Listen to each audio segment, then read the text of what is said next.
संत सदगुरु जय गुरुदेव जी का कहना है, शाकाहारी रहना है। तन मन करता कौन खराब, अंडा मछली मांस शराब, क्या खा पी कर हुए खराब, अंडा मछली मांस शराब, क्या खाने से होगी भलाई। साग सब्जी दूध मलाई, सतगुरु जय गुरुदेव जी तो बचा रहे हैं, शाकाहारी बना रहे हैं। जागो जागो दुनिया वालों, ये जागो जागो दुनिया वालों, करने वाला है, ये डम डम डम डम महादेव का बचने वाला है। बाबा जी का कहना है, शाकाहारी रहना है। हाथ जोड़कर विनय हमारी, शाकाहारी होना है। हिंदू मुस्लिम सिख ईसाई, शाकाहारी होना है। बाबा जी की अर्जी है। आगे आपकी मर्जी है। सतगुरु जय गुरुदेव। सतगुरु जय गुरुदेव। अखंड रूप से विराजमान, हर प्रकार से हाजिर नाजिर परम पूज्य स्वामी जी महाराज के पावन श्री चरणों में और सत्संग स्थल पर आए हुए सभी सम्मानित अनामी महाप्रभु के अंश रूप में बैठे हुए सभी सूरत जीवात्माओं को, सत्संगी प्रेमी भाई बहनों को भी मेरा सादा सतकोटि प्रणाम। सतगुरु जय गुरुदेव और आप लोग मेरा प्रणाम स्वीकार करें। सतगुरु जय गुरुदेव। प्रेमी भाई बहनों, मालिक की जब असीम दया कृपा मौज हम जैसे जीवों पर होती है, तो जब वो मालिक खुश होता है तो हमें सदगुरु की वाणी, सत्य की वाणी जो है, जिसको संतों ने सत्संग का रूप दिया है, तो बड़े सौभाग्य से प्राप्त होता है। क्योंकि कहने के लिए तो सभी लोग कहते हैं, गाते भी हैं कि बिना सत्संग विवेक न होई, मगर मानने के लिए कोई तैयार नहीं। रामायण का पाठ सुबह से लेकर शाम तक करते हैं, अगर वास्तविक पूछ लिया जाए रामायण की एक चौपाई कार, तो उल्टा का पुल्टा करके रखते हैं। तो इसीलिए गोस्वामी जी महाराज ने समझाया बड़े सरल स्वभाव भाषा में कि बड़े भाग्य मानुष तन पावा, असुर दुर्लभ सद ग्रंथन गावा। यानी हमें ये मनुष्य शरीर मिला हुआ है, सभी लोग जानते हैं कि मनुष्य शरीर मिला है, और कहते हैं कि आए हैं मौज मस्ती कर लो, 4 दिन बाद तो फिर जाना है। तो प्रभु ने तो नाना प्रकार के जीवों को बनाया, पशुओं को भी बनाया, पक्षियों को भी बनाया, और पशु पक्षी भी वही काम करते हैं, आप भी वही काम करते हो। मगर ये सोचो कि प्रभु ने पशु की जगह आपको मनुष्य क्यों बनाया? कुछ तो ऐसी विशेष बात होगी जो प्रभु ने हमको मनुष्य बनाया। और नहीं, जीवन यापन करने का काम, सुबह खाना पीना, शाम को सो जाना, ये तो पशु पक्षी भी करते हैं। क्या आप लोग सोचते हो कि पक्षियों को भोजन नहीं मिलता? अरे जिस मालिक ने मुंह दिया है तो दाने का भी इंतजाम वो स्वयं करता है, मगर उसके लिए यही करना पड़ता है कि हाथ पैर आपको चलाना पड़ता है। अब क्या आप सोचते हो कि जो पशु पंछी हैं वो हाथ पैर नहीं चलाते? अगर पक्षी को भी खाना होता है तो सुबह उठ करके वो अपने घोंसले से निकलती है और उस अनाज के दाने को ढूंढते हुए जाती है, और जब उसको वो अनाज मिलता है तभी वो अनाज को ग्रहण कर पाता। तो इस देश के विधान के नियम के अनुसार मेहनत ईमानदारी में सख्त से कमाई करनी पड़ेगी। जो तुम सोचो कि हराम की कमाई से हमारा पूरा हो जाएगा, किसी को धोखा दे करके, छीना झपटी करके हम कमाई कर लेंगे, तो संतों ने साफ बताया कि धोखेधड़ी की कमाई से कभी किसी का पूरा नहीं पड़ा।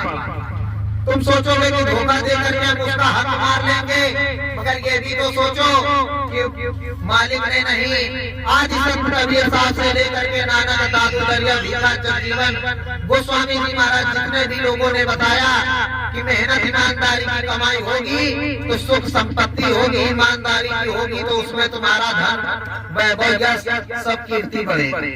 अगर वो धोखेधड़ी की कमाई होगी तो उसमें नाना प्रकार की बीमारियां भी साथ में आएंगी। उस कमाई के जाने के भी 10 प्रकार के रास्ते हो जाएंगे। तुम लाख बचा करके कोशिश करोगे, तुम्हारा वही धोखाधड़ी का जो पैसा होगा वो वाद विवाद में खर्चा हो जाएगा। पुलिस वकील से बचोगे तो बीमारियों के रास्ते चले जाएगा, डॉक्टर तुम्हारे लिए बैठे। तो इसीलिए उस मालिक ने समझाया कि बच्चों मनुष्य शरीर में आए हो और ये मनुष्य शरीर बड़े सौभाग्य से मिला है, एक बार छूट जाने में बार दोबारा नहीं मिलती। अगर किसी महापुरुष महात्मा की दया मेहर हो गई, उस प्रभु की कृपा हो गई तो बड़े ही सौभाग्य से मनुष्य जन्म दोबारा मिलता है। माने एक बार मनुष्य शरीर छूट जाने के बाद 84 में ही होता खाओ। और आप लोग प्रार्थना भी करते हो कि यदि भजन नहीं करियो तो नरक में गोता खाइयो। तो ये कबीर साहब की वाणी है और संत महात्माओं की जितनी भी वाणी हुई है आज तक कोई भी माई का लाल उनको काट नहीं पाए, क्योंकि सीधा सीधा रामायण कह रही है प्रथा न जाए देव ऋषि वाणी। देवता यदि किसी भविष्यवाणी को कर देंगे, संत महात्मा यदि किसी बात को कह देगा तो उसे कोई भी माई का लाल काट नहीं सकता। भाई जब द्वापर के समय आकाशवाणी हुई थी देवलोक से कि जब कंस का अत्याचार बढ़ गया था तो आकाशवाणी देवलोक से हुई कि तुम्हारी चरम सीमा एक निर्धारित कर दी गई है और यदि कंस नहीं सुधरोगे तो तुम्हारी सीमाओं का अंत करने वाला अब आने वाला। और उस देव वाणी से पहले ही उस समय जो महात्मा अगस्त्य मुनि थे और दुर्वासा ऋषि थे, उन्होंने पहले ही भविष्यवाणी कर दी। जिस समय राजा कंस को मिला, जबरदस्ती राजा कंस बना था, तो उसी समय दुर्वासा ऋषि ने कह दिया था कि अब पृथ्वी का भार उतारने के लिए किसी न किसी को आना पड़े। और द्वापर के समय अंत में जब कलयुग अपने चरण सीमा पर लागू हो चुका था, जब कलयुग का समय लग चुका था, तो भगवान कृष्ण ने भी जाते समय भी यही बात कही थी कि यदा यदा ही धर्मस्य, कि जब जब जरूरत पड़ेगी तो मैं मनुष्य शरीर धारण करके आऊंगा। तो प्रेमियों, जहाँ रही बात भगवान को पहचानने की, तो प्रभु ने तो कहा कि मैं मनुष्य शरीर में आऊंगा, और यदि आज मनुष्य शरीर में प्रभु नहीं बैठा होगा तो क्या तुम पहचान लो? या तो वह चमत्कार दिखाएं, 4 भुजाधारी बन के आए, शंख चक्र पद्म गदा सब धारण किए हो, तब तुम उनको पहचानोगे। तो प्रभु जब इस धरती पे आता है तो वो उस रूप में कभी नहीं आता। प्रभु त्रिलोकीनाथ जो श्री हरि है, वो भी अगर जब द्वापर में आए तो मनुष्य रूप धारण करके ही धरती पे आए। और त्रेता में उन्होंने अवतार लिया और राजा दशरथ के पुत्र का, और नाना भांति उन्होंने इतिहास रचा। राम रावण का युद्ध भी हुआ, सीता हरण हुआ, लंका दहन भी हुआ। अंत में जाकर के जब राम राज्य हुआ, राम राज्य स्थापित करने के बाद जब प्रभु राम अपने वैकुंठ धाम को वापस लौटने के लिए चले साकेत धाम को, तो उसी सरयू नदी ने जब गुप्तार घाट में अपना शरीर छोड़ा था, और उस शरीर को छोड़ने के बाद जब उस असली शरीर को उन्होंने धारण किया, तब वहाँ की जनता पहचान पाई कि ये राजा राम नहीं, ये तो राजा रामचंद्र। जब चंद्रों को जरूर दिखाया, कहा ये तो वही भगवान विष्णु। उसके पहले किसी ने कहा कि ये हरि। पहले तो जनमानस यही कहते रहे, अरे ये तो दशरथ के राजकुमार राम है, फिर कहा ये तो राजा राम है, फिर कहा ये वनवासी राम है। उसके पहले किसी ने कहा कि ये प्रभु श्री राम। इसी तरह द्वापर में भी कहानी हुई। जब तक भगवान कृष्ण सबके सामने रहे, प्रेमियों एक बात ये भी रहती है कि जो त्रिलोक की शक्तियां होती हैं, उनको जादू चमत्कार करने का आदेश पूरा होता है।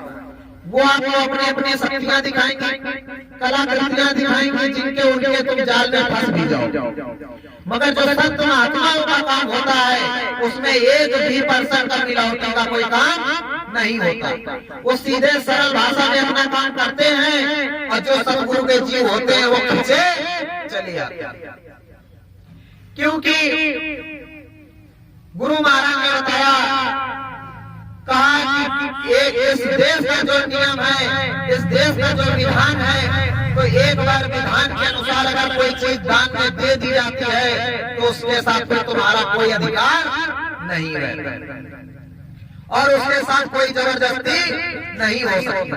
मगर मालिक की इतनी असीम दया कि तुमको दान में देने के बावजूद भी गुरु महाराज का पूरा पूरा अधिकार आपके ऊपर है। तो प्रेमियों, गुरु महाराज ने तो यही कहा कि उल्टी सीधी हरकत मत करो। जिस तरह प्रभु राम ने तपस्या करके मुझसे तुमको मांगा है और मैंने तपस्या के बस खुश होकर के उनको सौंप दिया है, तो उन्होंने कहा था कि जो आपका भजन करेगा उसके साथ कोई जोर जबरदस्ती नहीं की जाएगी और जो वाद विवाद करेगा, उल्टी सीधी हरकतें करेगा, वो मेरे देश से कभी जा नहीं पाए। इतिहास में भी लिखा है, जब काशी में स्वामी महाराज ने यज्ञ रचाया था तो वहां पर भी भगवान भोलेनाथ जब पक्षीराज के रूप में आए थे तो वहां पर भी वचन दिया कि परिवर्तन के कार्य में जो आपकी सहायता करेगा सतयुग स्वागत का लाभ कमाएगा और जो आपके काम में रोड़ा बनेगा तो वहां पर सीधा उन्होंने अपनी भाषा में भी कहा था कि रोड़ा सड़क बिछाने पे काम आता, यानी वो मटिया मेट हो जाए। तो गुरु महाराज ने भी यही कहा था, क्या बच्चे बच्चियों, मैंने पहले ही बता रखा है कि यदि तुम मेरा काम नहीं करोगे तो मुझे भूतों से भी काम लेना आता। तो प्रेमियों, हमको विचार करना है, यदि गुरु महाराज को भूतों से ही काम लेना होता तो हम लोग वहां किस लिए बैठे? अगर गुरु महाराज का किसी एक भी भूत ने काम कर दिया तो हमको इस धरा पे रहने का कोई अधिकार नहीं। किसी भी प्रेमी को सत्संगी कहने का भी कोई अधिकार नहीं बचेगा। इसीलिए स्वामी महाराज ने पहले ही सारी ट्रेनिंग दे दी थी, गुरु महाराज ने कोई भी सत्संग नहीं सुनाया। स्वामी महाराज ने कहा था कि अभी तो नर्सरी पीजी की क्लास में केवल बच्चे को उठना बैठना सिखाया जा रहा है और जिस समय अध्यात्म सत्संग शुरू होगा तो स्वामी महाराज ने कहा आध्यात्मिक नेचुरल सत्संग होगा और उस सत्संग में कोई भी मिलावट नहीं होगी।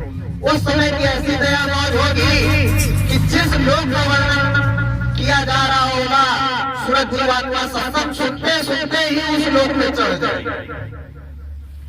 और सेकंडों में जाना, सेकंडों में आना। जिस लोक का रामायण में यहाँ ग्रंथ का उच्चारण हो रहा होगा, सूरज जीवात्मा बंद करके सत्संग को सुन रही होगी और यहाँ पर जो प्रेमी सुना रहे होंगे, यहाँ पर वर्णन किया जाएगा, उसी के आधार पर सूरज जीवात्मा उस लोक में चढ़ जाएगा। तो गुरु महाराज ने तो ऐसा सत्संग सुनाया और जब जब सुनाया तो किसी के समझ में आया। लोग यही सोचते रहे कि गुरु महाराज आज यहाँ कार्यक्रम करवा रहे हैं, कल वहाँ कार्यक्रम करवा रहे हैं, परसों वहाँ भंडारा करवा रहे हैं, सरकार का संदेश करवा रहे हैं, कहीं दूरदर्शी पार्टी बनवा रहे हैं, कहीं भूत ज्योत का झंडा लहरा रहे हैं, तो कहीं जय गुरुदेव परमात्मा का कर रहे हैं, तो कहीं भगवान का कर रहे हैं, कहीं प्रभु का कर रहे हैं। बस इसी में उलझ जबकि स्वामी महाराज ने, याद करो प्रेमी भाई बहनों, मंदाकिनी ग्रंथ में चित्रकूट में जब गुरु महाराज ने कार्यक्रम किया था तो स्वामी महाराज ने नव चेतना का आवाहन किया। तो गुरु महाराज ने कहा था, आज मैंने जो सिग्नल दिया है कि प्लेटफॉर्म तैयार हो चुका है, अब आगे आने वाले बच्चों का प्लेटफॉर्म तैयार हो। आगे भविष्य में एक ऐसी संगठित योजना बनाऊंगा कि उन्होंने पर्दे में बात कर दी, जबकि घूम घूम के इकट्ठा यही करें। इन्होंने कहा आगे जाकर के महान शक्ति खड़ी हो जाएगी और वो जात घूम घूम करके उन बच्चों को इकट्ठा कर लिया। तो प्रेमी भाई बहनों, आप लोग क्या सोच रहे हो कि बच्चे 10-12 साल के होंगे? अगर 10-12 साल के ही बच्चों को जोड़ रहे होंगे तो तुम्हारी उम्र कौन सी 50-60 साल की होगी। जिनकी उम्र 50-60 साल की हो गई होगी उनका या तो शरीर छूट गया होगा या तो शरीर छूटने के अंत में पहुंच गए। क्योंकि आप लोग संसार की दृष्टि से देखते हो और जो सदगुरु परमात्मा होता है वो अध्यात्म की दृष्टि से देखता है। जब सूरज जीवात्मा सदगुरु के दरबार में पहुंच जाती है और सदगुरु के द्वारा नाम दीक्षा मिल जाती है तो सूरज जीवात्मा का नया जन्म होता है। जब वहाँ नया जन्म होता है और जिस तारीख से आपको नाम दान मिलता है उस दिन से आपका नया जन्म माना जाता है। तो किसी का भी 10 साल हो गया होगा, किसी का 20 साल हो गया होगा, किसी का 12 साल होगा। भाई मान लीजिए जिसने सन 2010 में नाम दान लिया होगा अभी तो वो 12 साल का बच्चा हुआ, तो फिर गुरु महाराज की बातें कैसे नहीं समझ में आई। तो स्वामी महाराज ने यही बात कही थी कि वो जिस समय शक्ति अपना काम करेगी तो जितनी युवा बच्चे होंगे सबको इकट्ठा कर लिया। और यही बात गुरु महाराज ने अनुराग सागर में भी कही थी जब उधर काल भगवान का वार्तालाप चल रहा था। उन्होंने कहा था कि क्यों फालतू में आप परेशान हो रहे हो, जितना आप जाओगे मैं जनता को उतना ही उलझा दूंगा। और सदगुरु ऐसे दयाल कि इन्होंने कोई भी बात कभी किसी से नहीं छिपाई।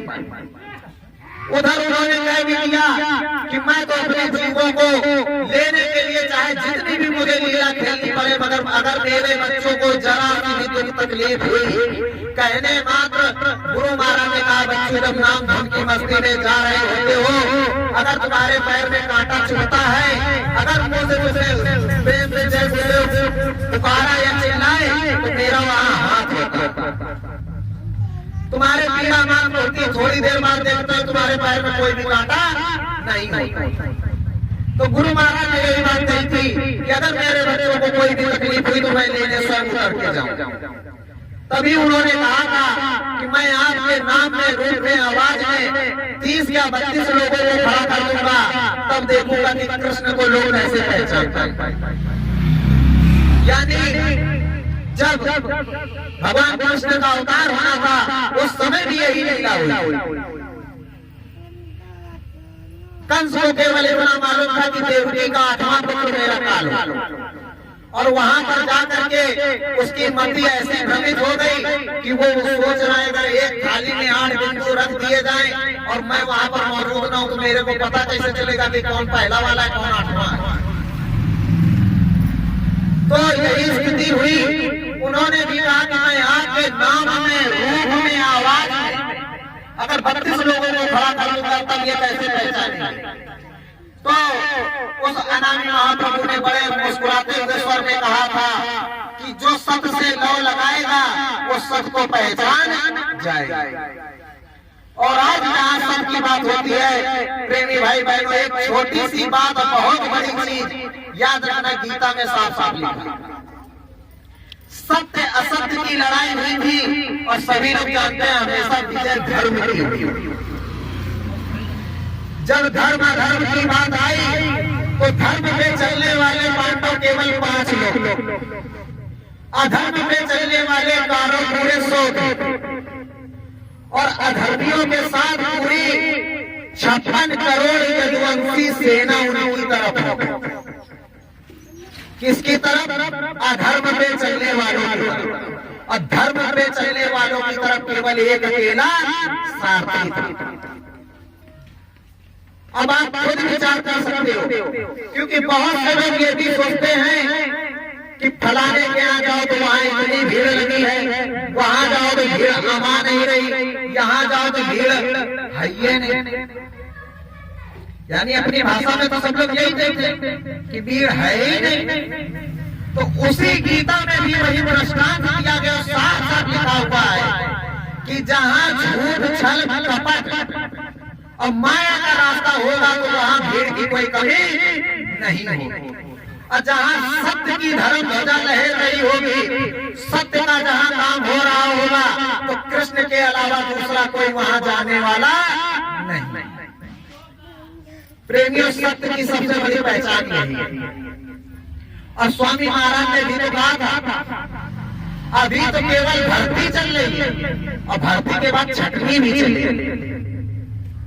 क्योंकि पहले तो सुबह का, फिर दोपहर का, फिर शाम का दूध तो एक ही में मिला दिया जाता, मलाई तो कोई निकाली नहीं जाती। और जब दूसरे दिन मलाई निकालनी होती तब उसमें मथानी चलती है, और मथानी चलने के बाद मक्खन निकलता है। तो स्वामी महाराज का भी कहने का तात्पर्य भी यही है कि गुरु महाराज ने कहा था कि छटनी हो, और छटनी के बाद बच्चे छटेंगे। अब कहोगे कि गुरु महाराज ने कभी कहा ही नहीं था कि छटनी के बाद भी बच्चे छटेंगे।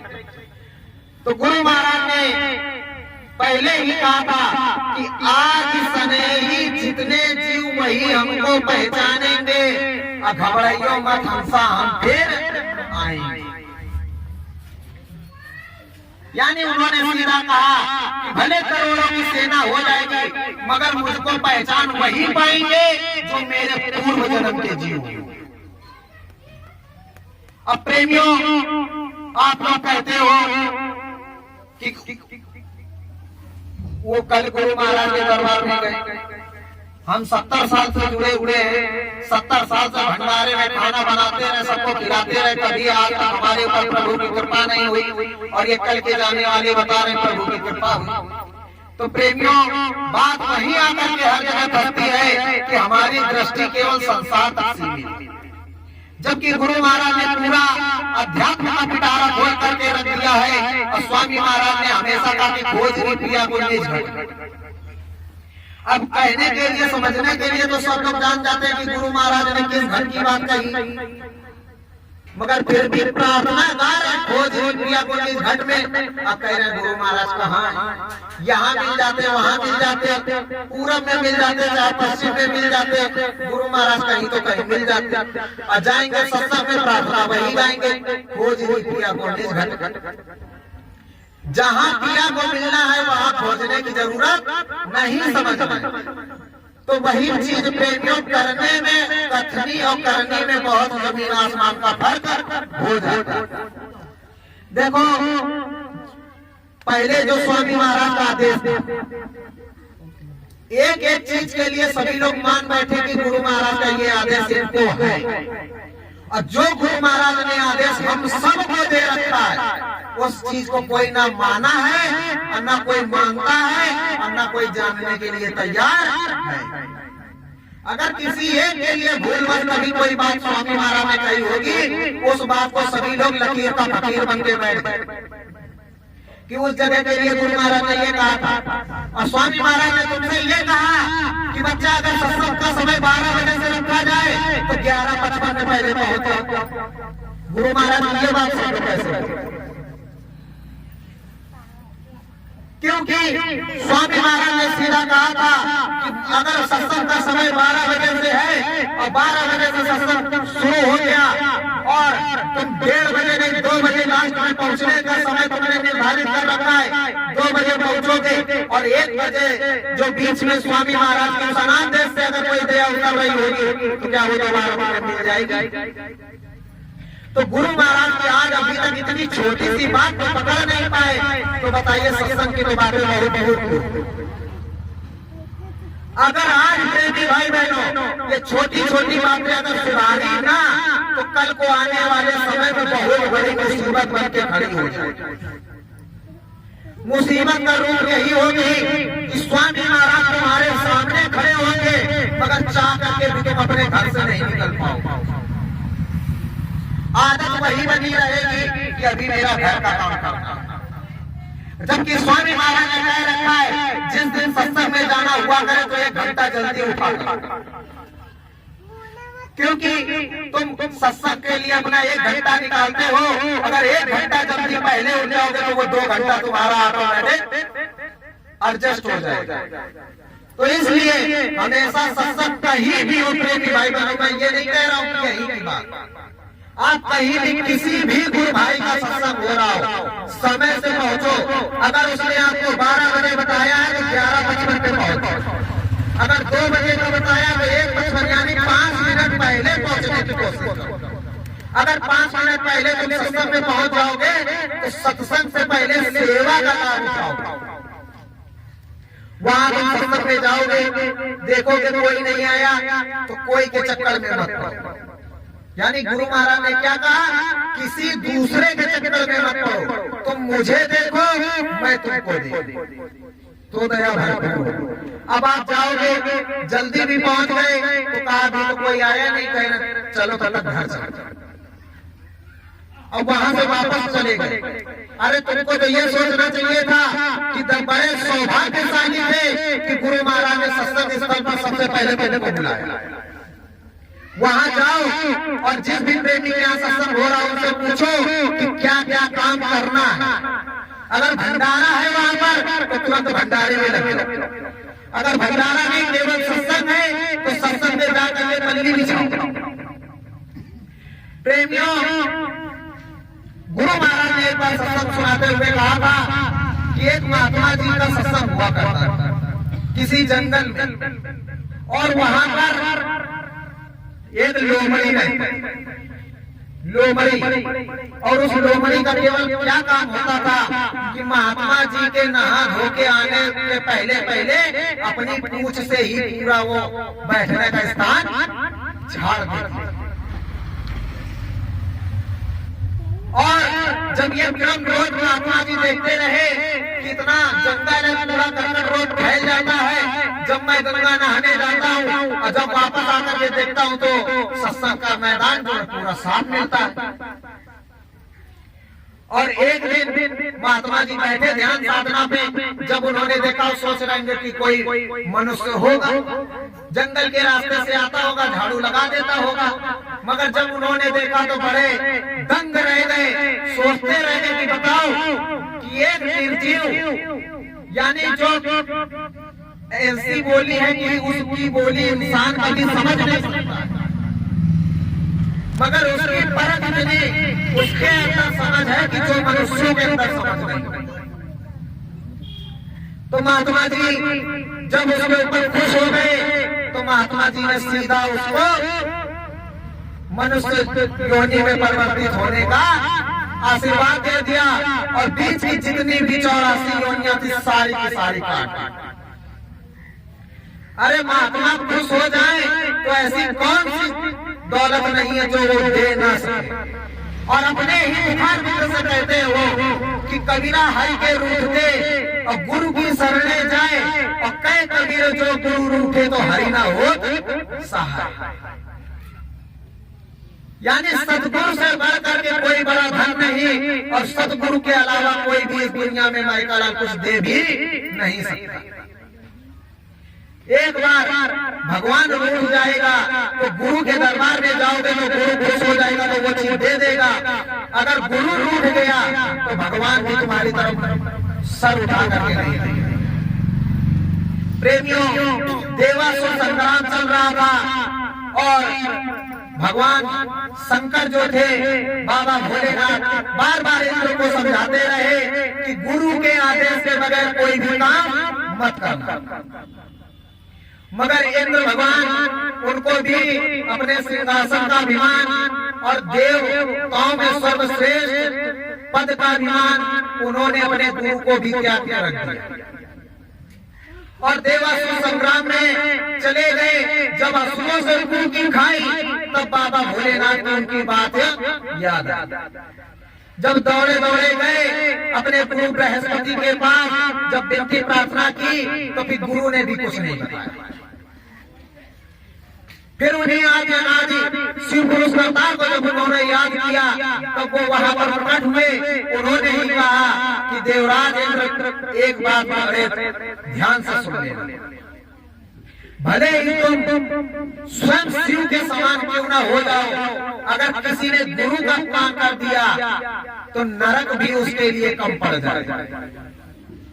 तब वहां पर इंद्र को अपने भूल का एहसास हुआ और गुरु के कदमों में गिरे। तब उनके गुरु बृहस्पति जो थे उन्होंने आगे युद्ध जीतने का मार्ग बताया, और फिर वही गुरु बृहस्पति इसी नैमिषारण्य में आए और महात्मा दधीची जो थे उनसे जब देवती प्रार्थना की तो उन्होंने अपने हड्डियों का दान करके ब्रज प्रकट करके इंद्र को दिया था। तब देवासुर संग्राम जो हुआ उसमें इंद्र जीत पाए। तो कहां तक तुम गुरु के इतिहास को ढूंढते फिरोगे? इसीलिए तो कहा गया है कि समुद्र का भी पूरा पानी कम पड़ जाएगा गुरु का ग्रंथ लिखने में। इतना गुरु का ग्रंथ है कि महिमा के अगर कथन करोगे, कहोगे, सुनोगे तो शब्द ही नहीं। प्रेमियों, स्वामी महाराज ने एक एक बात बताई, समझाई। इतनी बड़ी आफत गुरु महाराज ने आपसे कटवा दी, आपको भनक तक नहीं। गुरु महाराज ने भूतपूर्व समय में कहा था कि ऐ बच्चा, अंडा, मांस, मछली, शराब का सेवन त्यागो। यदि इनका सेवन नहीं त्यागोगे तो भविष्य में ऐसी बीमारियों की आंधी आ रही है कि मुल्क के मुल्क साफ हो जाएगा। मुल्क के मुल्क साफ हो जाएंगे और बीमारियां इतनी खतरनाक होंगी कि उनकी दवाई भी ढूंढे नहीं मिलेगी। प्रेमियों, बीमारी आपके सामने आई, लोग इतना डर गए, सहम गए कि भाई भाई की तो बात छोड़ो, माँ बेटे के रिश्ते को सब भूल। डर अंदर घुस गया। कोरोना, कहीं माँ के ही पैर छू लेंगे जाके, पिता के पैर छू लेंगे जाके, तो ऐसा ना हो कि माँ बाप के पैर छूने में ही कोरोना पकड़ लेंगे। तो स्वामी महाराज ने तो पहले ही कहा था कि महात्माओं की बात नहीं सुनोगे, आगे ऐसा समय कुदरत ला के खड़ा कर देगी कि 3 मिनट के अंदर भगवान सबको याद आ जाएगा। और फिर भी गुरु महाराज ने कहा यदि फिर भी नहीं सुधरे तो कुदरत ऐसा तमाचा मारेगी कि एक झटके में, गुरु महाराज ने कहा, 20 करोड़ लोगों का सफाया हो जाएगा एक झटके के अंदर। अब जब कुदरत की दोहरी मार पड़ रही है, उधर से बीमारियों की आंधी चल रही, इधर से तूफान आके खड़ा हो रहा, उधर सूखा आके खड़ा हो रहा, तो अब भगवान को उल्टा गाली देने पे लगे। जो खुद करनी करनी की उसकी याद नहीं रही कि हमने कितने अच्छे कर्म किए, और जब परमात्मा ने बदला लेना शुरू किया तब अब परमात्मा याद आ रहा। तो परमात्मा ने भी होशियारी करते हुए उसने भी अपने दरवाजे बंद करवाए। कहा मेरे दरवाजे भी आने की कोई जरूरत नहीं।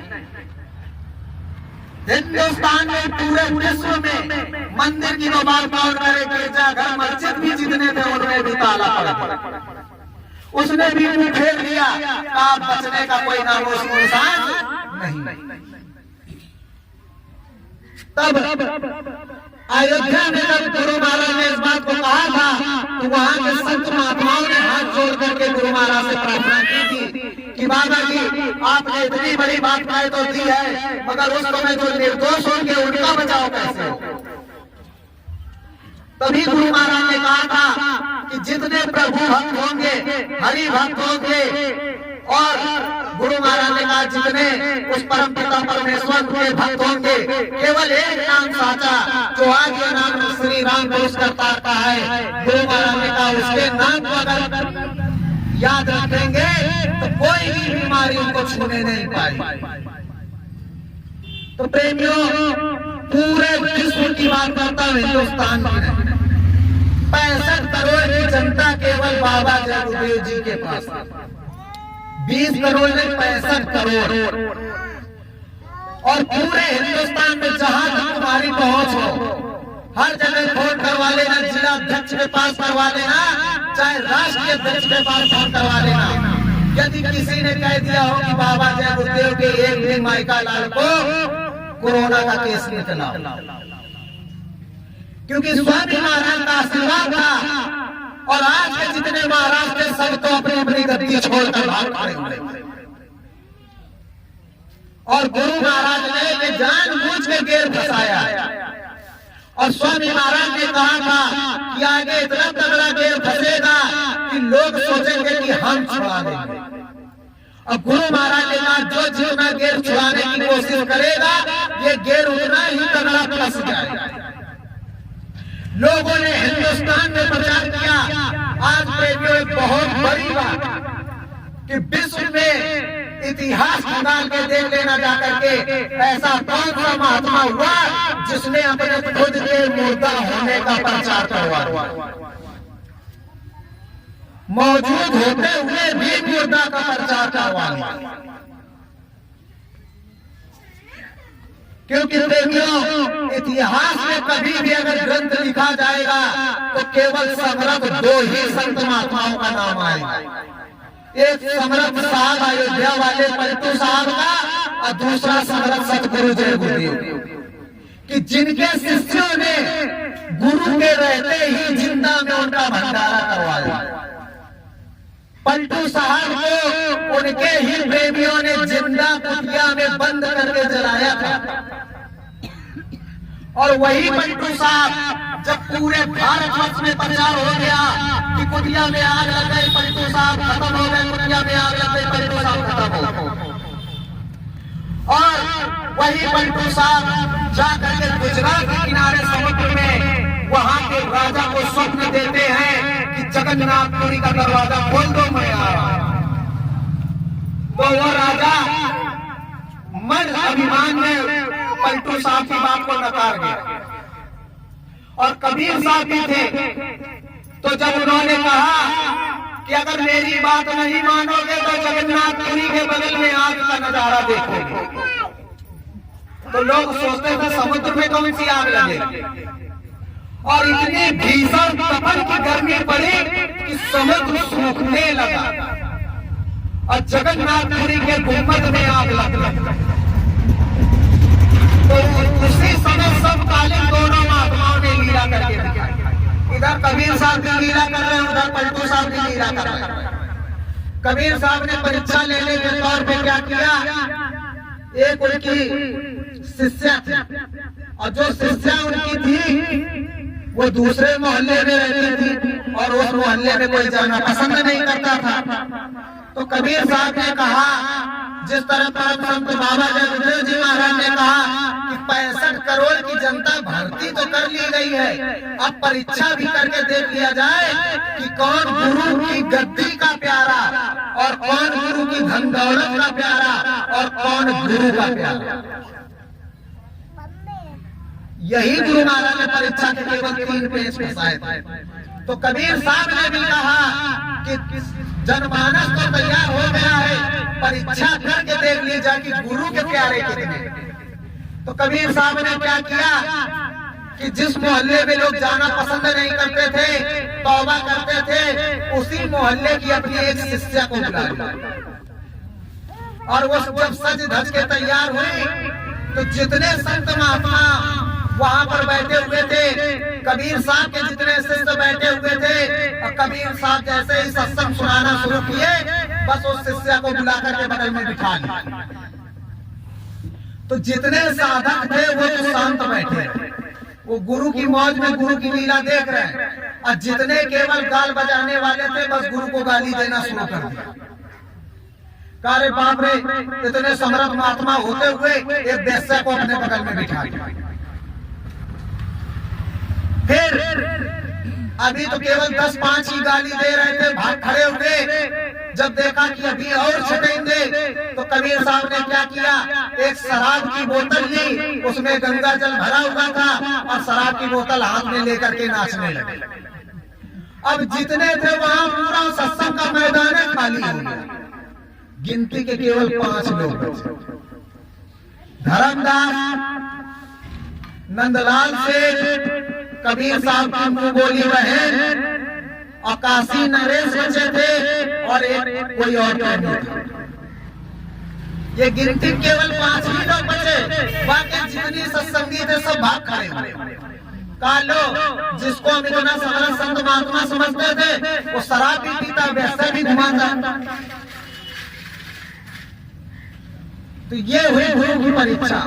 और स्वामी महाराज ने एक झटके में क्या परीक्षा ली कि 65 करोड़ का पूरा भारत में आ रहा हो। खुद कहते थे कि बाबा जय गुरुदेव जी महाराज ने कहा है कि सतयुग लाए बगैर हम जाने वाले नहीं, चाहे सतयुग लाने के लिए हमें 400 सालों तक रहना। अब खुद कहते घूम रहे कि बाबा जय गुरुदेव ने धाम चले गए, और साकार का प्रचार करने जाते हैं, तो तुम तो बदल गए मगर संसार वाले थोड़ी ना बदले। साकार का प्रचार कल भी करते थे, साकार का प्रचार आज भी करने जा रहे हो। तो सत्संगी तो नहीं पूछता मगर संसार वाला जरूर पूछता है आज कि तुम तो कहते थे कि बाबा जय गुरुदेव तुम्हारे सतयुग लाए बगैर जाने वाले नहीं, और आज किस मुंह से हमारे सामने आए? क्या गुरु तुम्हारा झूठा था? तो प्रेमियों, 100% बात, इतिहास झूठा हो सकता है, संत महात्मा के वचन कभी झूठे नहीं होते। गुरु महाराज ने सन 1977 में कहा था कि जय गुरुदेव सतयुग आएगा, और सतयुग कब कहा गया मगर कोई भी पहचान नहीं पाया।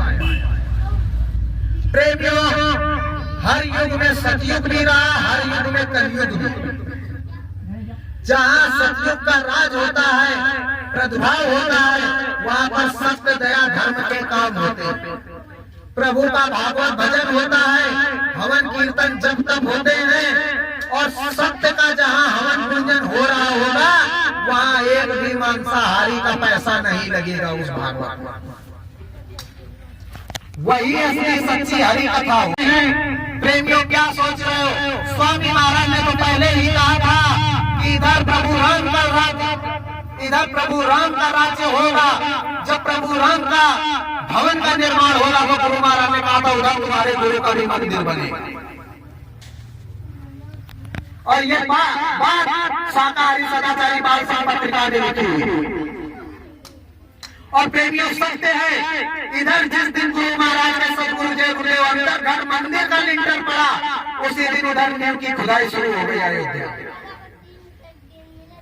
इसलिए हम लोगों को किसी के पास जाने की जरूरत नहीं थी, और लोग फोन करके पूछ भी रहे थे कि भैया क्या होगा क्या होगा। तो बड़े भैया ने तो पहले ही बता दिया था, और सदगुरु जय गुरुदेव अंदर घर मंदिर धाम बरेला से जुड़ी हुई जितनी भी संगत थी उस दिन हवन पूजन कर रही थी, क्योंकि सबको मालूम था कि इस देश के राजा राम है तो मंदिर तो राम का ही है। और गुरु महाराज ने न जाने कितने लोगों को ये वाला झंडा सभी लिए हुए थे, सब झंडा लिए हुए एक एक ईंटा उठा उठा करके सब रख रहे। तो पता तो उसी समय चल गया था कि होना क्या है। और गुरु महाराज की दया में सतयुग का पूजन तो सन 2013 की फागुन मास की बसंत पंचमी के दिन पूर्णिमा को ही हो गया। अगर सतयुग न आया होता तो जो कहा गया सतयुग योगी सब विज्ञानी कर हरि ध्यान करे भगवान, अगर सतयुग न लगता तो ध्यान भजन की बात बहुत दूर भी रही, सुमिरन तो तुम कर ही न पाते। क्योंकि कहने को तो कह दिया गया कलयुग केवल नाम धारा, और जैसे ही तुम नाम भजन करने के लिए माला लेकर बैठते हो, आधे तो खर्र करते हैं और आधों की तो माला ही छूट जाती है। ये है कलयुग का प्रभाव। भले आप 60-70 साल पुराने सत्संगी हो गए, मगर जैसे ही भजन करने बैठे घर का काम याद आ गया, सानी करनी है, चारा करना है, बच्चों के कपड़े धुलने हैं, खाना बनाना है, तमाम दुनियादारी उसी समय याद आ गया। और कोई ऐसा दिन हो जो आप एकदम शांत मन से अगर भजन पर बैठ सके हो तो बता दीजिए। यही है श्री कलयुग की पहचान, और सतयुग की पहचान यही है कि इधर बैठो उधर गुरु का दर्शन, इधर बैठो जिस नामी को याद करो उस नामी के दर्शन। सबसे बड़ी पहचान सतयुग की यही है। और स्वामी महाराज ने कहा था जिस दिन सतयुग धरा मंडल पे आएंगे 10 गुना ज्यादा हवन पूजन का कार्यक्रम हो रहा होगा। प्रेमियों, जिस समय सतयुग महाराज का पूजन हुआ, सतयुग की धर्म ध्वजा लहरी, गुरु महाराज ने ऐसी असीम दया कृपा की थी, खुली आंखों से सबने उस चीज को देखा। जब उसी समय गुरु महाराज ने नई आधारशिला रखी तो गुरु महाराज से प्रेमियों ने विनती प्रार्थना की थी कि मालिक सत्य धर्म की नैया अब डगमगाती हुई नजर आ रही। तो स्वामी महाराज ने कहा था कि बच्चों, कागज के फूलों से कभी सुगंध नहीं आती। अगर कागज का फूल रखा हुआ है तो एक न एक दिन फटेगा, गलेगा जरूर। तो जो लोग कल को प्रचार करते थे कि बाबा जय गुरुदेव महाराज ने इस धाम वासियों, गुरु महाराज की दया में हर से उनके लिए गुरु महाराज शब्द स्वरूपी हो गए। अपने ही मुखारबिंद से कहने लगे कि प्रेमियों गुरु महाराज हाजिर नाजिर है, मानो तो शब्द स्वरूपी। शब्द स्वरूपी तो सदगुरु उसी दिन हो जाता है जिस दिन गुरु महाराज नाम दान दे देते। बाहर से गुरु सामने बैठा होता है, तो अंदर में गुरु शब्द रूप में बैठा है। ऐसे नहीं है कि तुम यहाँ बाहर का काम करके आ रहे हो, गुरु की खबर नहीं होती, और तुम जब जाते हो तो इसी वजह से स्वामी महाराज पहले पूछते थे कि बच्चा ये काम क्यों किया। क्योंकि प्रेमियों एक बात याद रखना, आजमा के भी देख लेना, घर में अगर कोई चीज रखी है, उस चीज पर तुमसे बड़े का अधिकार है, वो चीज तुम्हारी नहीं है। अगर उसमें तुम हाथ लगाने जा रहे होगे तो तुरंत अंदर बैठा जो प्रभु है वो मना करेगा, कहेगा नहीं कोई देख ले, वो मना करेगा तुरंत। और जो इधर जिसको आप लोग काल कहते हो, हम तो नहीं कहते, आप लोग कहते हो, वो जो होगा कहेगा कि कर लो, कोई नहीं देखा। जबकि गुरु महाराज ने बताए काम क्रोध लोभ मोह अहंकार, ये पांचों मनुष्य के दुश्मन, और इसी में उन पांचों को मारने वाले देवता भी बैठे। सील क्षमा विरह संतोष, और खुद कहते हो संतोष से बड़ा कोई भी धन नहीं होता। तो प्रेमियों जहां बात थी कि गुरु महाराज के जाने की, तो अब तो नजदीक आ गई गुरु महाराज के आने की। जाने वालों का तांता हो गया खत्म, दुकानें लगभग हो गई सबकी खत्म। अब चारा बचे तो कौन सा बचे? क्योंकि पहले तो जब तक चिल्लाना था चिल्ला लिया कि चले गए चले गए चले गए, अब जान रहे कि चले जाने वालों की कोई बात मानी नहीं रहा, हर जगह झंडा ऊंचा हो गया, आने वाले हैं आने वाले हैं आने वाले हैं, तो अब सब चिल्लाने लगे। कहा मानते हैं गुरु महाराज अगर किसी भी समय आ जाएंगे तो हम सब आपके गुरु भाई ही हैं, और गुरु महाराज ने सेवा दे रखी है तो हम इसकी सेवा कर रहे हैं, और जैसे ही स्वामी महाराज आ जाएंगे हम उनको सौंप देंगे। तो प्रेमियों भविष्य की झलक तो यही दिखाई पड़ रही है कि कहीं स्वामी महाराज के आने से पहले ही वो तुमसे न छीन जाए। आसार कुछ दिखाई पड़ चुके हैं कि स्वामी महाराज के आने से पहले ही वो तुमसे छीन ली जाएगी। कैसे छीनेगी, कौन छीनेगा, ये प्रभु राम फैसला करेंगे, क्योंकि इस लोक के मालिक राजा राम, उन्होंने साफ कह रखा ना मैं काल हूँ ना किसी का दुश्मन हूँ, उन्होंने कहा कि मैं आप सबका भाई हूँ।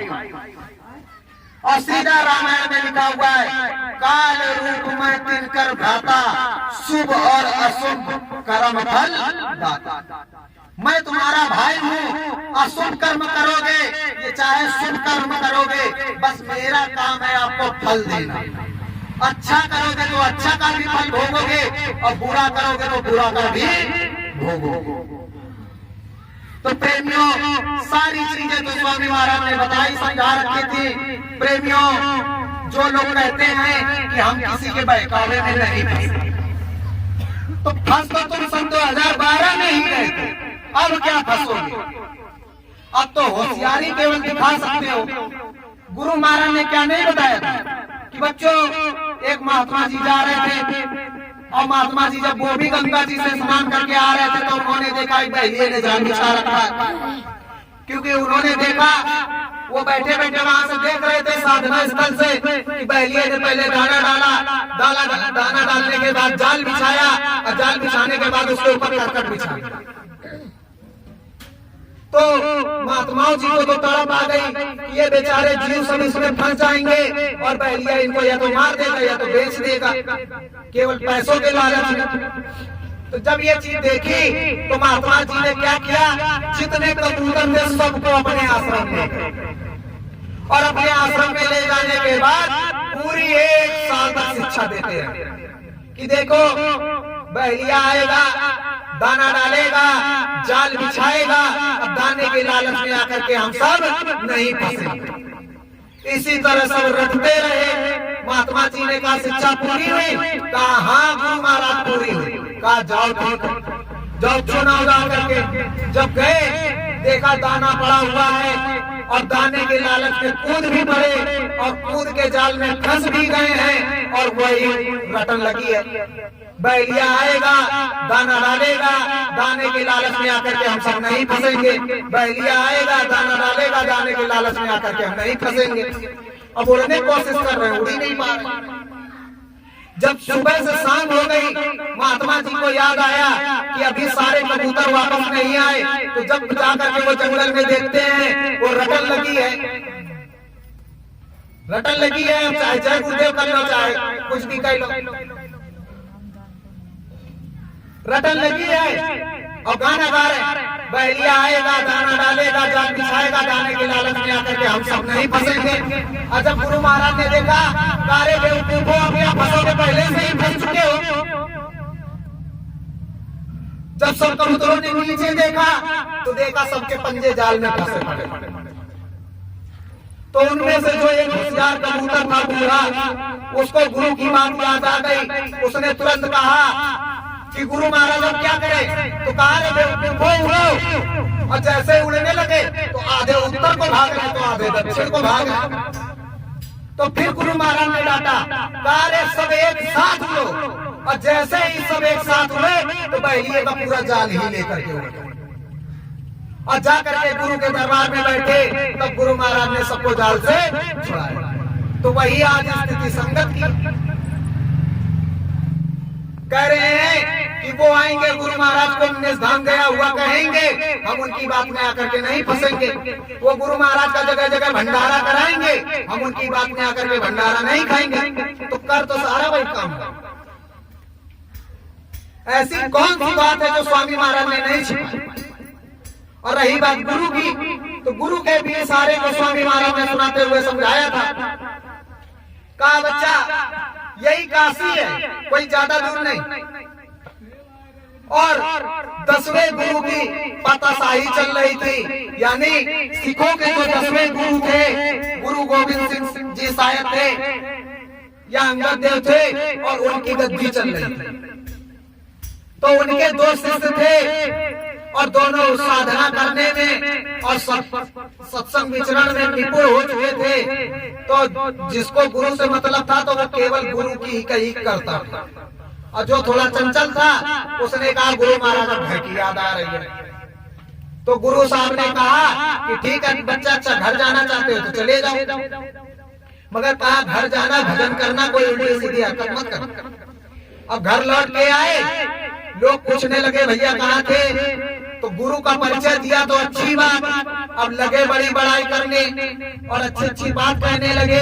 तब तक राजा को भनक लग गई कि उनके दरबार में इस तरह का महात्मा, अब शिष्य की प्रथा खत्म, महात्मा ही डायरेक्ट हो गए। तो राजा ने बुलाया और राजा ने जब उनकी बात सुनी तो खुश होकर के राजा ने उनको राजगुरु बना दिया। कहा आज से कोई भी दरबार का फैसला होगा आपसे पूछे बगैर हम नहीं करेंगे। कहा ठीक, अब मान बड़ाई मिल गई तो कौन कहे? राजगुरु का मतलब राजा से भी बड़ा। अगर राजा कोई फैसला करेगा तो राजगुरु के फैसले जब तक पास नहीं कर देंगे तब तक राजा कोई फैसला नहीं ले सकता। तो मान बड़ाई आके फंस गई। अब राजा रोज उनके पास जाता, कुछ न कुछ सुनाते रहते। तो एक दिन राजा ने पैर पकड़ लिए, कहा चाहे कुछ हो आप ही हमारे गुरु बनोगे। तो पहले तो अंदर वाले गुरु ने मना किया कि बच्चा गलत काम है। अब बाहर वाला जो बैठा कहता कौन गुरु महाराज यहाँ देख रहे, उसने राजा को नाम दे दिया। गुरु महाराज के साथ में जो एक साधक भाई बैठा था, उसने जैसे ही देखा कहा गुरु महाराज ये क्या कर रहा? कहा बच्चा करने दो, समझ जाइए ना पूरी बात। गुरु महाराज ने कहा बच्चा करने दो। और जब वो इसी तरह करता रहा फिर उसने पूरे राजा के परिवार को नामदान दे दिया। राजा के परिवार को नामदान देने के बाद में जब राजा ने घोषणा कर दी कि यह समर्थ गुरु है, वक्त के परम सतगुरु यही है, वक्त के मसीहा यही है, और आज पूरे पूरे नगर में नामदान बांटा जाएगा। अब जैसे ही ये बात आकर के फंसी, तुरंत इधर परम संत बाबा जय गुरुदेव ही चाय मान, उन्होंने अपना नोटिस तैयार करके राजा के दरबार में भेज दिया। कहा काशी नरेश, कान खोल करके सुन लो, मेरा चोर तुम्हारे राज दरबार में छिपा हुआ बैठा है और उससे बड़े गुनाहगार तुम, कि मेरे चोर को तुमने बना दिया। अब जैसे ही राजा ने पत्र देखा तो राजा के हाथ पैर खोले। कहा बाप रे, इतने समर्थ गुरु का चोर वो भी मेरे राज दरबार में, मैंने उसको बना दी, तो इससे बड़ा गुरु द्रोह का अपराध कौन ला गया। अब राजा की नींद उड़ गई, चैन सुख चला गया। राजा भागा भागा अपने गुरु के पास पहुंचा। तो राजा का चेहरा उतरा हुआ था और राजा का मुंह देख करके गुरु पूछने लगे कि भाई क्या बात है, तुम इतने उदास क्यों हो। कहा हुजूर, हमसे बहुत बड़ी गलती हो गई। कहा बताओ। कहा ये साहब का पत्र आया है और उन्होंने कहा मेरा चोर आपके दरबार में छिपा हुआ बैठा है, गुरु महाराज अब आप ही निवारण कर दीजिए। अब गुरु त्रिकालदर्शी हो तो आंख बंद करें, तुरंत बताएं। उन्होंने कहा अच्छा ठीक है, आप जाइए और पत्र यहीं रख दीजिए, हम सुबह साधना करके बताएंगे। तो अब जैसे ही राजा गए, उनके भी चैन नहीं पड़ रही, पत्र खोल के देखा तो पत्र छूट गया। कहा बाप रे, ये तो हमारे गुरु महाराज का पत्र। अब गुरु की भी नींद उड़ गई, राजा की भी नींद उड़ गई। अब राजा को नींद तो आई नहीं, सुबह भोर हुई, राजा तुरंत भगा गुरु के पास। कहा गुरु महाराज जल्द से जल्द निवारण कीजिए, और भले ही चोर कोई कितना बड़ा क्यों ना हो, कितना भी बड़ा अपराधी क्यों ना हो, भले मेरा ही सगा संबंधी क्यों ना हो, आप बेझिझक होकर के बताइएगा। जब ये बात उसने सुनी तो कहा कि ऐसा करो राजन, किसी दूसरे को सजा देने से क्या मिलेगा, तुम मेरे ही हाथ पैर बांध के भेज दो। कम से कम इसी बहाने मुझे भी समर्थ गुरु के दर्शन करने का सौभाग्य प्राप्त हो जाएगा। अब राजन को शंका हो गई। राजन ने कहा इन्होंने क्या कहा, समर्थ गुरु के, तो क्या ये समर्थ नहीं थे क्या जो इन्होंने कहा समर्थ के दर्शन हो जाएंगे। तो राजन ने कहा ठीक, बड़े सौभाग्य मेरे गुरु की परम उदारता कि ऐसे समर्थ गुरु मिले कि चोर कोई दूसरा है, मगर चोर को बचाने के चक्कर में अपना जा रहा है। तो राजन ने भाई गुरु के सम्मान के रहते हाथ पैर तो नहीं बांधे, गुरु को पालकी में बिठा के भेज दिया। अब गुरु ने क्या किया, पालकी रास्ते से वापस भेज दी। गुरु के सामने पालकी पे बैठ के जाने क्यों कहा। राजन के तो भाई नींद वैसे ही उड़ी थी, राजन भी पीछे पीछे गए, मगर गुरु को भनक नहीं थी कि राजा भी पीछे पीछे आ। तो प्रेमियों, जैसे ही वो पहुंचे अपने गुरु के सामने, तो गुरु ने नजर उठा करके भी नहीं देखा कि तुम किस तरह बने।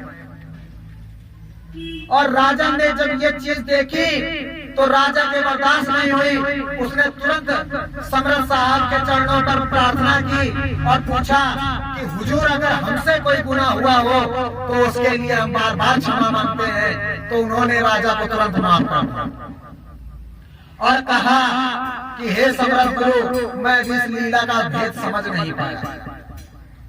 तो प्रेमियों, ये बात सत्य है कि गुरु तो परम उदार है, गुरु क्षमा कर देगा, मगर सामने बैठकर देखने वाला जो नौटंकी देख रहा है वो माफ नहीं करेगा। तो वो जो प्रेमी भाई बैठा था उसने तुरंत कह दिया, ये हमारे गुरु महाराज, मैं इनका शिष्य हूँ, और ये जो तुम्हारा गुरु बना था ये मेरा गुरु भाई। गुरु महाराज ने इसको मना किया था कि घर तो जा रहे हो, कोई गलत काम मत कर। तो कहा मेरे गुरु ने कौन सी गलती की। कहा गुरु महाराज ने नाम बताने का रास्ता बंद कर रखा था। कहा मैं भी कई जगह गया, लोग मेरे पीछे पड़े रहे, मगर मैंने किसी की बात नहीं सुनी, कही तो अपने गुरु की कही। अब राजा को इतनी तेज क्रोध आया, राजा करता तो क्या, गुरु का सम्मान छिपा हुआ। राजा ने उसको अपने राज्य से ही निकाल दिया। ये रही उनकी सजा। और जहां गुरु बनने की बात, तो गुरु बनने की बात को स्वामी महाराज ने कही थी कि द्वापर का ही समय था, दुर्वासा ऋषि आ रहे थे वापस, और दुर्वासा ऋषि के साथ में कुछ शिष्य कर, तो दुर्वासा ऋषि जंगल में चलते चलते अचानक रुक जाते हैं। तो दुर्वासा ऋषि जैसे ही रुक गए तो उनको एक झांकर के पेड़ में सांप लटका हुआ दिखाई पड़ा। उसको देख करके करोड़ भाव से उनको रोना आ गया। तो दुर्वासा मुनि पूछने लगे, उनके शिष्यगण पूछने लगे कि गुरु महाराज आपका ये उदार चेहरा कैसे? कहा बच्चा, मैं इस दृश्य को देख करके रो रहा हूँ। जिस चीज को मना कर रहा था, जिस चीज के लिए मना कर रहा था, आज वही मेरे सामने आया। का मतलब का ये जो सांप देख रहे हो, ये तुम्हारा गुरु भाई नंदलाल है। उन्होंने ऐसे ही कहा। अब जितने सत्संगी थे सब हल्के बक्के रह गए और उसको देखने लगे। क्यों? क्योंकि वो तो सोच रहे थे कि वो तो गुरु की सेवा में निरंतर 24 घंटे रहने वाला, शरीर छूटा होगा तो परम धाम चला गया। संगत तो ये सोच रही। फिर आगे क्या देखते हैं? कहा गुरु महाराज वो तो सही, मगर इसमें चींटे क्यों चमके? अब जब चींटों की बात आ गई तो फिर उनसे रहा नहीं गया। उन्होंने पूरी बात खोली। कहा कि मैंने इसको मना किया था कि जब तक पूरा ना हो जाना तो गुरु की पदवी न ले। और देखो मैं तुम्हारे सामने ही बैठा हूँ और इसने मेरे रहते हुए न जाने कितनों को नाम दान दे दिया। नाम दान दे दिया, उनसे सेवा लेता रहा, खाता रहा और अपनी बजाता रहा और किसी को पार नहीं कर पाया। खुद तो 84 में चला गया और जितनी संगत थी उसको भी 84 में ले आया।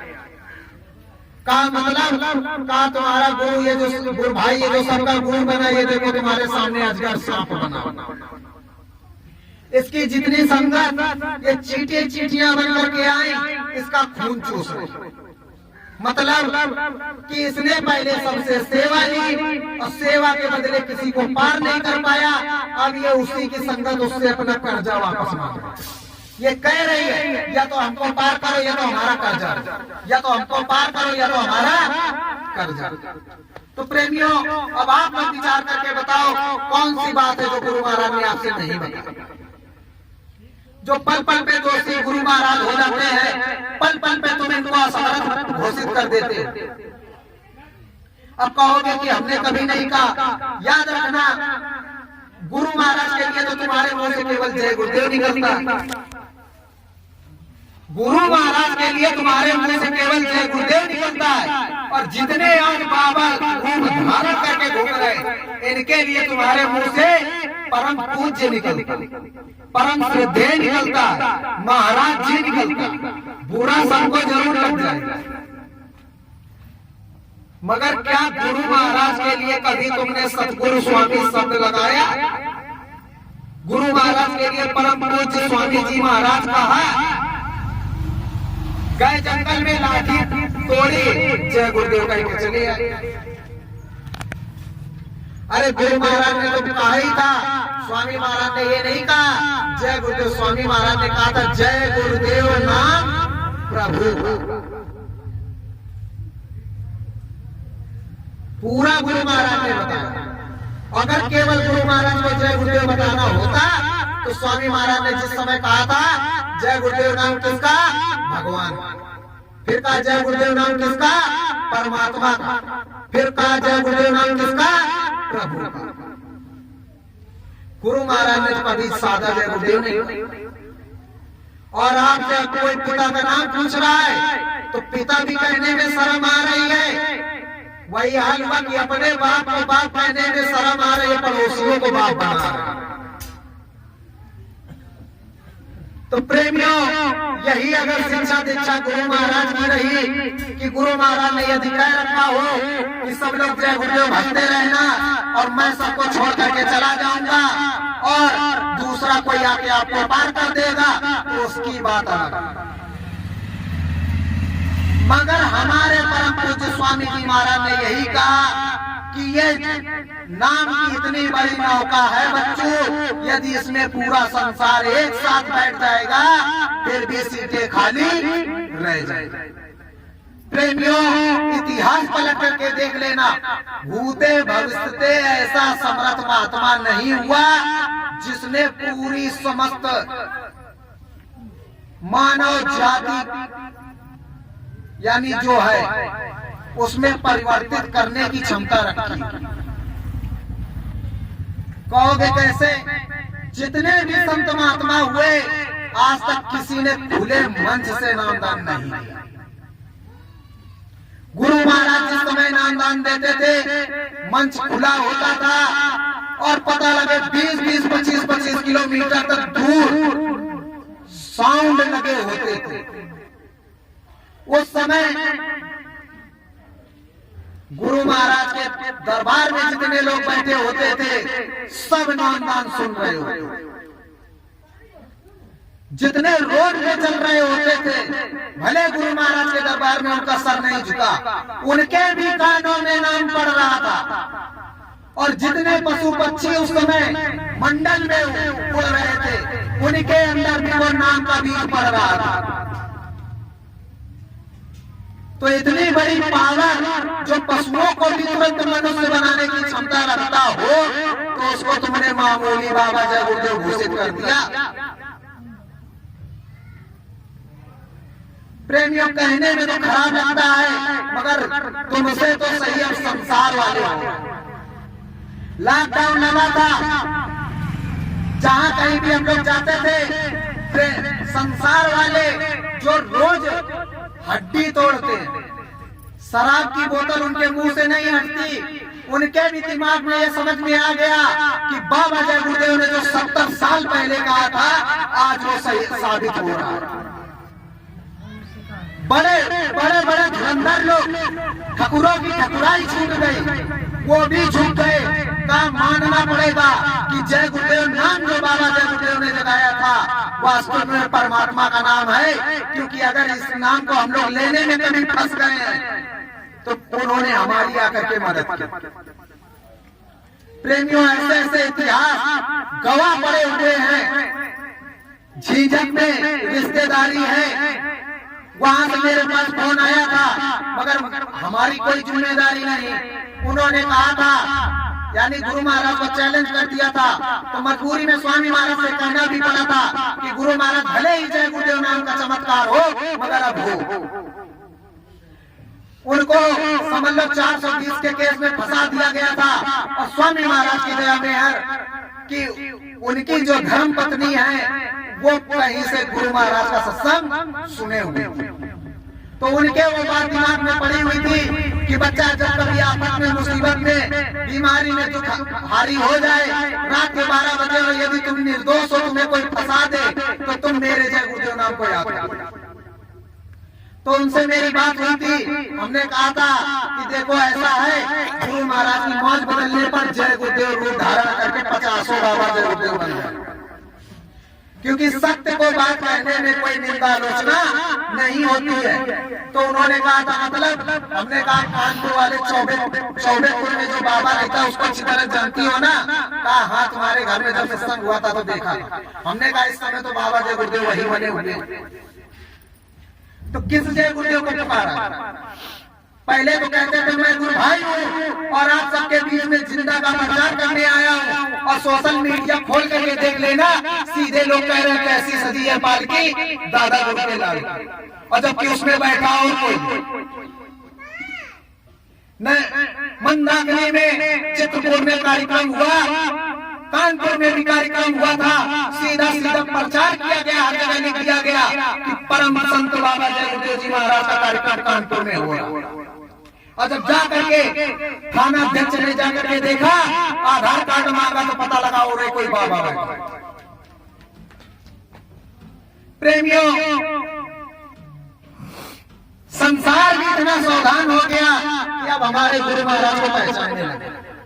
अभी कुछ दिन पहले की घटना है, कुछ प्रेमी जा रहे थे सत्संग सुनने के लिए और मार्शल किनारे हाईवे पर खड़ी हुई थी शाहजहांपुर में, और पीछे से आकर के डंपर ने मार्शल में टक्कर मार दी।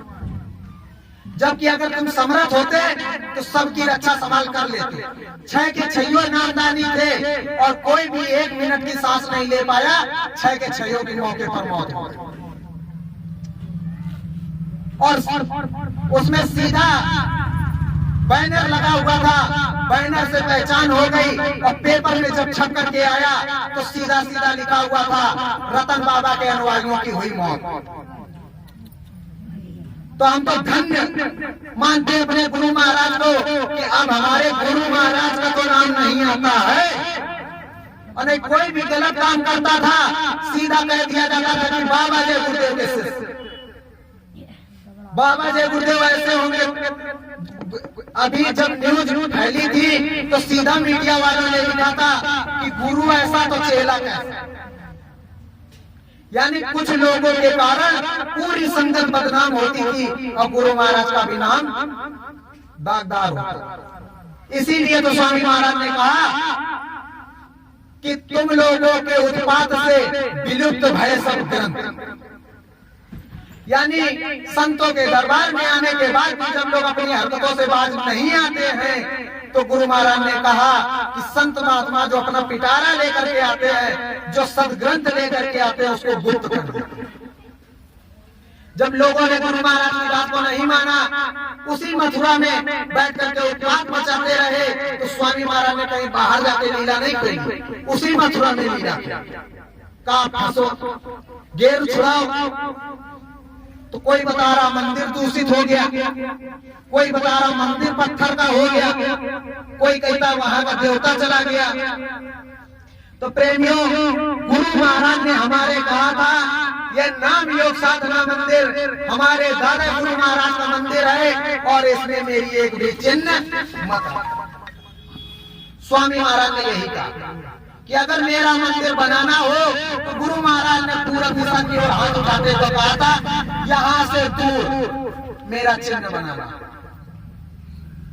तो जिन लोगों ने आदेश का पालन किया होगा वो लोग जाने। तो स्वामी महाराज ने जैसा चाहा अपना खुद का मंदिर बनवाना।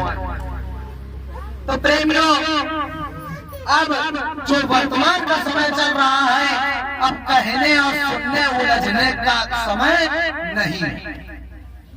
तो प्रेमियों, उनसे हमने केवल एक ही बात कही कि भाई ऐसा करो, ज्यादा कुछ तो हम नहीं कह सकते।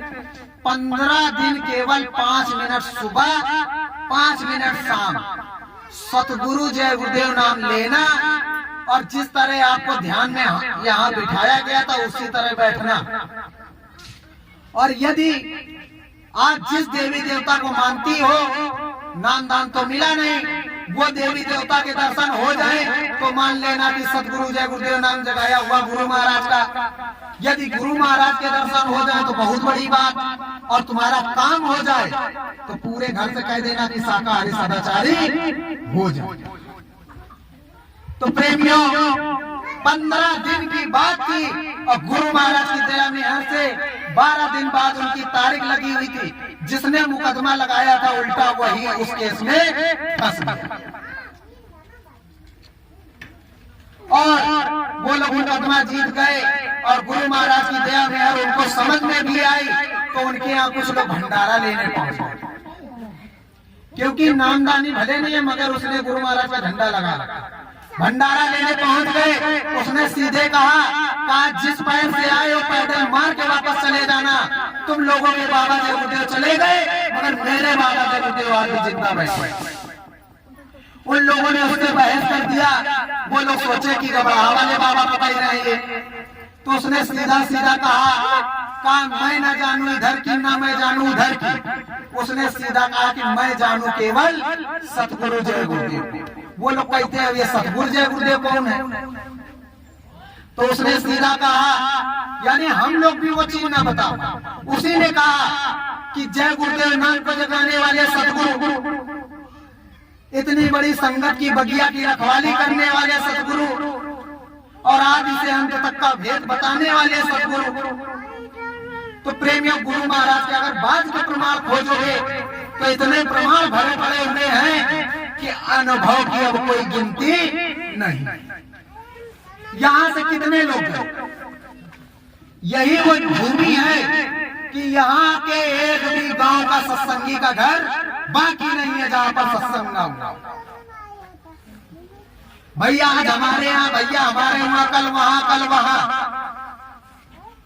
और मैं नहीं देखा, हमने केवल यही सोचा था कि चलो गुरु महाराज की दया मेहर सबके ऊपर हो और गुरु महाराज की दया मेहर से सबका परिवार फलित हो।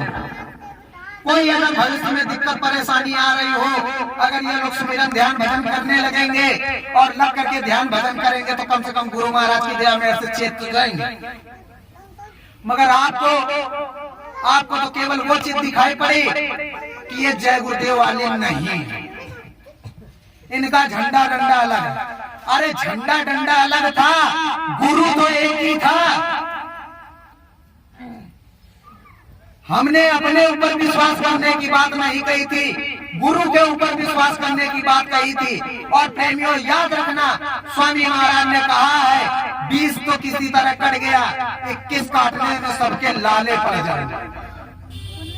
स्वामी महाराज ने कहा कि बीमारियों का पहाड़ खड़ा है, अब की बार बड़े बड़े तूफान खत्म पाएंगे, अनाज की 20 साल कमी पड़ जाएगी।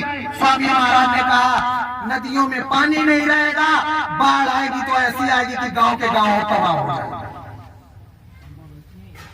और अब की बार जितने भी ज्योतिषाचार्य हैं उनकी भी गणना अब की बार समझ में किसी के नहीं आ रहा। तो प्रेमियों, आप लोग हंसी मजाक समझते हो, सबसे बड़ा मूल धन जो है वो केवल सुमिरन ध्यान भजन ही है। कितना भी सत्संग सुन लोगे, कितना भी भंडारा खा लोगे, कुछ भी प्राप्त होने वाला नहीं। बस सत्संग सुनोगे, मन शांत रहेगा, मगर सूरज जीवात्मा का कोई भी कल्याण होने वाला नहीं। अगर तुम कह रहे हो कि साकार का प्रचार करेंगे काम बन जाएगा, साकार का प्रचार करोगे काम बन जाएगा, ये बात सत्य है। नाम दान ले रखा है,